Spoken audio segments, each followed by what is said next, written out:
Baik, sebelah. Assalamualaikum warahmatullahi wabarakatuh. Selamat pagi, salam sejahtera bagi kita semua. Pada kesempatan kali ini kita akan belajar tentang pembelajaran bahasa Indonesia di kelas 10. Adapun yang akan kita bahas pada kesempatan kali ini yaitu tentang bab 2, di mana kita akan bahas tentang pengembangan atau mengembangkan pendapat dalam eksposisi. Artinya kita secara garis besarnya kita akan bahas tentang mengembangkan pendapat dalam eksposisi ya. Oke, di sini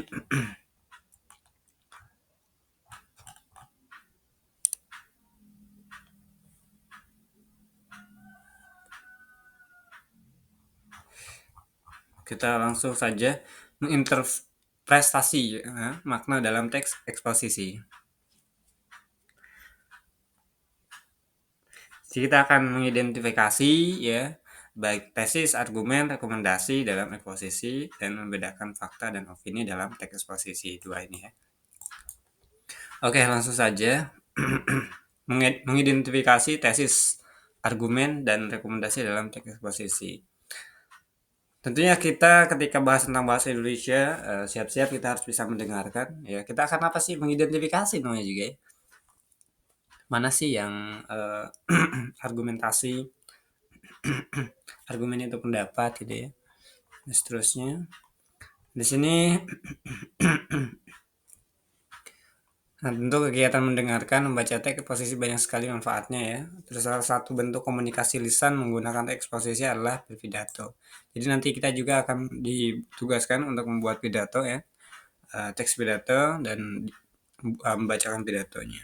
Pada bagian ini kamu akan belajar untuk memahami isi teks eksposisi lisan ya atau pidato ya. Jadi eksposisi lisan itu pidato. Nah, di sini ada mendengarkan pidato berjudul Bahaya Narkoba ya. Teman-teman juga terus lagi kita akan cari masalahnya apa sih? Nah, masalah apa yang dibahas dalam pidato itu? Masalahnya apa gitu. Isinya apa gitu? Apa pendapat pembicara tentang bahaya narkoba? Tentang bahaya narkoba menurut si pendapat si pembicara tentang bahaya narkoba itu apa saja gitu ya. Bagaimana cara pembicara memperkuat pendapatnya ya. Apakah memang disampaikan data gitu ya. Argumen apa yang digunakan pembicara untuk menguatkan pendapatnya. Nah, pendapatnya apa nih untuk menguatkan argumennya? Data biasanya. Misal nih remaja saat ini generasi muda saat ini dia terjerumus kepada obat-obat terlarang. Dibuka tuh data-datanya, informasi-informasinya ya sebagai apa? Sebagai bukti untuk menguatkan pendapat. Jangan sampai kita ngomong kosong. Ngomong kosong itu seperti apa sih? Ngomong kosong itu ucapan tapi nggak ada buktinya. Nah, itu dia. Jadi teman-teman bisa baca ya di sini tentang pidato teks pidato tentang bahaya narkoba. Nanti teman-teman silahkan tuliskan masalah apa yang dibahas dalam pidato tersebut. Nah, seperti itu. Masalah yang dibahas adalah bahaya narkoba bagi generasi muda serta dampak terhadap masa depan bangsa Indonesia. Nah, lalu keduanya, apa pendapat pembicara tentang bahaya narkoba? Pembicara berpendapat bahwa nih ya, narkoba sangat berbahaya karena bisa merusak diri sendiri, keluarga, masyarakat, bahkan menghancurkan sendi-sendi pembangunan bangsa dan mengancam masa depan bangsa. Artinya menghancurkan anak-anak generasi muda ya. Nanti fungsinya adalah membangun bangsa gitu ya. Dan itu akan mengancam masa depan Indonesia tentunya gitu ya. Nah, lalu juga di sini bagaimana cara cara pembicara memperkuat pendapatnya. Nah, di sini pembicara memperkuat pendapatnya dengan menampilkan data dan fakta resmi seperti jumlah narapidana kasus narkoba menurut Kementerian Hukum dan HAM, serta menyebutkan jumlah penyalahgunaan narkoba yang sebagian besar adalah pelajar. Nah, di sini juga disampaikan ya, teman-teman. Tadi juga disampaikan juga saya di pas awal itu ada ribuan orang gitu ya yang pengedar, pemakai ya, penyalah apa namanya? Menadah dan seterusnya. Terus bagian D-nya argumen apa yang digunakan pembicara untuk menguatkan pendapatnya. Jadi argumen itu kan pendapat ya. Jadi argumen argumen apa yang digunakan pembicara untuk menguatkan pendapatnya. Yang pertama ada argumen data. di mana jumlah narapidana kasus narkoba dan jutaan penyalahguna termasuk pelajar SD, SMP, dan SMA disampaikan juga di sini gitu. Di mana kedua argumen dampak sosialnya. Nah, kalau tadi kan ada datanya ada, lalu ada dampak sosialnya. Narkoba merusak keluarga, tentunya itu. Lalu lalu apa? Masyarakat. Jadi argumen dampak sosial, kalau bahas argumen berarti bahas tentang pendapat. Nah, pendapat di sini adalah data ya, argumen yang digunakan bicara untuk menguatkan pendapatnya. Jadi ketika kita berbicara tentang sesuatu, kita harus kuatkan dulu. Nah, bagaimana cara menguatkannya supaya supaya nggak keliru, supaya bukan omong kosong gitu ya. Nah, di sini ada tadi ada data, argumen data, ada dan terakhir ada argumen dampak sosial, di mana narkoba merusak keluarga ya, sosial ya. Sosial itu kan sosial itu kan keluarga, masyarakat ya. Di sini ada merusak keluarga, masyarakat, bahkan ketahanan nasional. Jadi bisa menghancurkan dampak sosial keseluruhan. Bahaya kan orang-orang yang sudah menggunakan narkoba itu dia bisa bisa terserang ya, penyakit di dalam tubuhnya, dan dia akan secara tidak langsung bisa mengganggu masyarakat ya, sosial ya.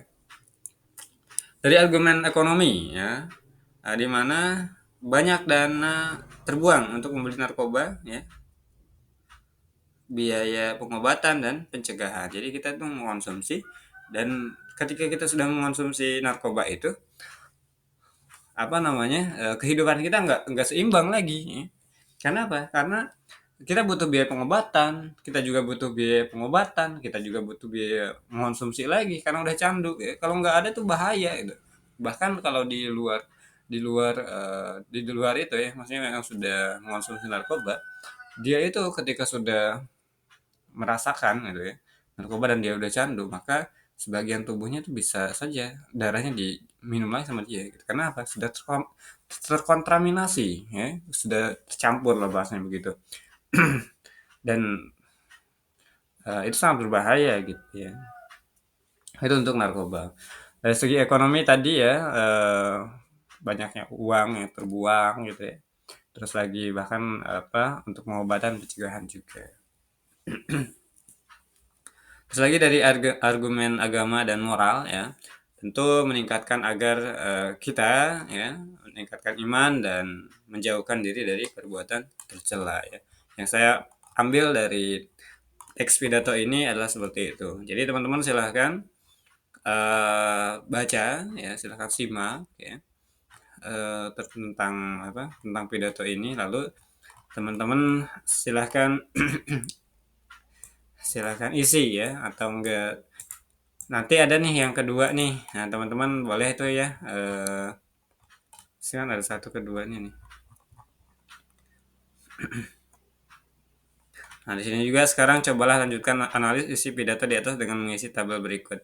Sebenarnya narkoba berbahaya bagi generasi muda. Nah, di sini udah disampaikan juga jumlah penyalahguna narkoba sebanyak 7 juta orang, dan sebagian besar diantaranya adalah para pelajar SMP, SMA, dan bahkan SD. Nah, ini udah dijelasin juga ternyata ya. Oke, untuk ini pembangunan dan bencana lingkungan.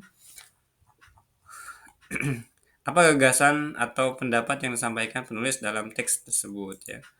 Apa gagasan, ide pokoknya itu apa, idenya gitu ya? Tentang apa gitu ya yang disampaikan penulis ini gitu ya. Ini boleh nih teman-teman, teman-teman isi ya, tapi kalau enggak juga nggak apa-apa lah, kita lanjut aja, cuma satu aja cukup ya.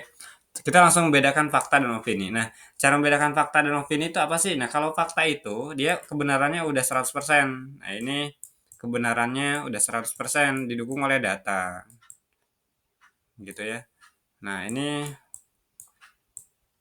barulah itu namanya fakta. Kalau opini masih pendapat ya.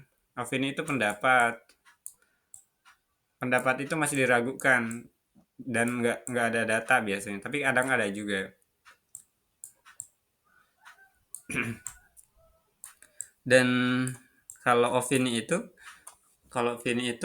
ya bukan fakta gitu loh, pendapat gitu ya. Nah, di sini juga disampaikan bahwa dalam menyampaikan argumen, pembicara atau penulis dapat menggunakan fakta dan alasan-alasan yang logis. Nah, ya ketika kita berbicara, kita harus ada faktanya, ada data. Nah, fakta itu didukung oleh apa? Oleh data atau informasi. Biasanya sih data tertulis gitu ya, informasi tertulis gitu ya. Nah, gitu. Nah, fakta-fakta disajikan dalam kalimat fakta, sedangkan alasan yang logis disajikan dalam kalimat opini. Ya. Sini contoh. Coba kamu perhatikan di sini ada kalimat fakta. Kementerian Hukum dan Hak Asasi Manusia hingga tanggal 13 Mei 2003 mencatat ada 158.812 orang narapidana dan tahanan di Indonesia yang 51.899 orang diantaranya ada terkait kasus narkoba. Ini fakta. Kenapa fakta? Karena ada sumbernya, datanya, gitu, ada informasinya. Kan tadi sampaikan ada informasi juga. Nah, di mana di sini disampaikan dari Kementerian Hukum dan Hak Asasi Manusia. Nah, ini ada kalimat opini. Nah, kalimat opini ini adalah generasi muda. Nah, generasi muda calon penerus perjuangan bangsa sudah seharusnya kita menyiapkan diri menjadi generasi yang berkualitas. Ini opini, pendapat. Ya, ketika kita ingin Indonesia maju, Indonesia berkualitas, ya, jadi negara atau generasi yang berkualitas, kita kita harus apa? Menyiapkan diri. Nah, ini adalah pendapat ya. Pendapat. Kalimat opini, kalimat pendapat. Nah, ini kalimat fakta, kalimat real ya. Kalimat data yang ada datanya yang tidak diragukan lagi. Kalau kalimat opini ini masih diragukan.